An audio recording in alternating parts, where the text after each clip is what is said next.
বন্ধুরা, এক রাতে আমি ঘুমিয়েছিলাম। নিস্তব্ধতায় হঠাৎ করেই আমার কানে বাজল এক করুণ চিৎকার। সেই চিৎকার আমার সমস্ত অনুভূতিকে এক মুহূর্তের জন্য স্তব্ধ করে দিল। আমি বিছানা থেকে তাড়াতাড়ি উঠে মা বাবার ঘরের দিকে দৌড়ে গেলাম। দরজার সামনে দাঁড়িয়ে শুনতে পেলাম মায়ের করুণ কণ্ঠ। ও বাবা গো, আর পারছি না, ফেটে গেল, ছেড়ে দাও। ভেতরটা যেন ছিঁড়ে গেল আমার। মা বাবার ঘরের দরজা বন্ধ ছিল, তাই তাড়াতাড়ি করে জানালার দিকে দৌড়ে গেলাম।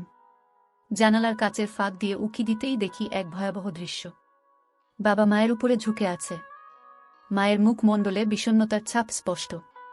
মায়ের চোখে অসহ্য যন্ত্রণা, বাবার মুখে কঠিনতার ছাপ, যেন কোনো কঠিন সিদ্ধান্তে পা বাড়িয়েছেন তিনি। রাতটা ভয়েই কাটল।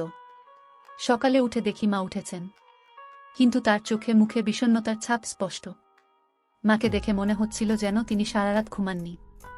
মা গোসল করতে গিয়ে অনেক দেরি করলেন। এরপর গোসল করে এসে নিজের কাজে ব্যস্ত হয়ে পড়লেন।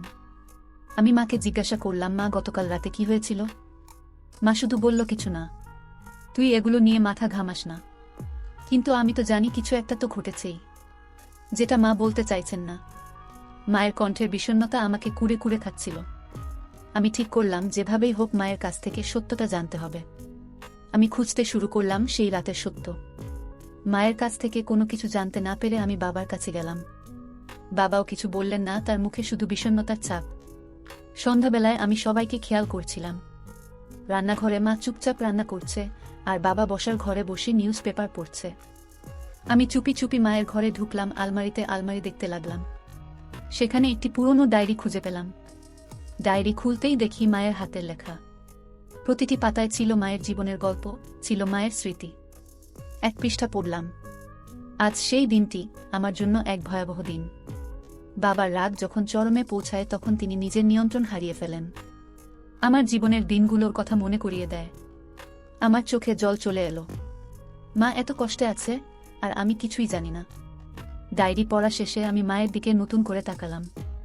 মায়ের প্রতি আরও শ্রদ্ধা বেড়ে গেল। মা এত কষ্ট সহ্য করে আমাদের জন্য সবকিছু করছে, কিন্তু বাবার এমন আচরণ আমাকে ভাবিয়ে তুলল। আমি ঠিক করলাম মাকে আর এমন কষ্ট পেতে দিব না। রাতের খাবার শেষে মা যখন নিজের ঘরে যাচ্ছিলেন, তখন মাকে আমি হাত ধরে বললাম, মা আমি জানি তুমি অনেক কষ্টে আছো। আমি তোমার পাশে আছি মা, তুমি এখন থেকে একা নও। আমার কথা শুনে মায়ের চোখে জল চলে এলো। মা আমাকে বুকে টেনে নিলেন। পরের দিন থেকে আমি মায়ের সাথে বেশি করে সময় কাটাতে লাগলাম। মাকে খুশি করার জন্য আমি অনেক কিছু করতাম। বাবা মায়ের মধ্যে ঝগড়া হলে আমি মাঝখান থেকে ঢুকে যেতাম।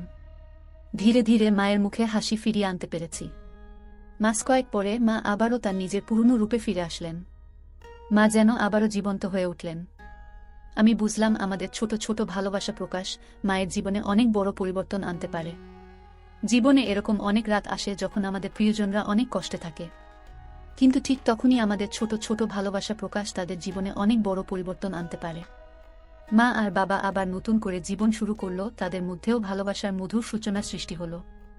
আমি শিখতে পারলাম জীবনে আপনজনদের পাশে প্রতিটি মুহূর্তেই থাকা খুব জরুরি, খুব জরুরি।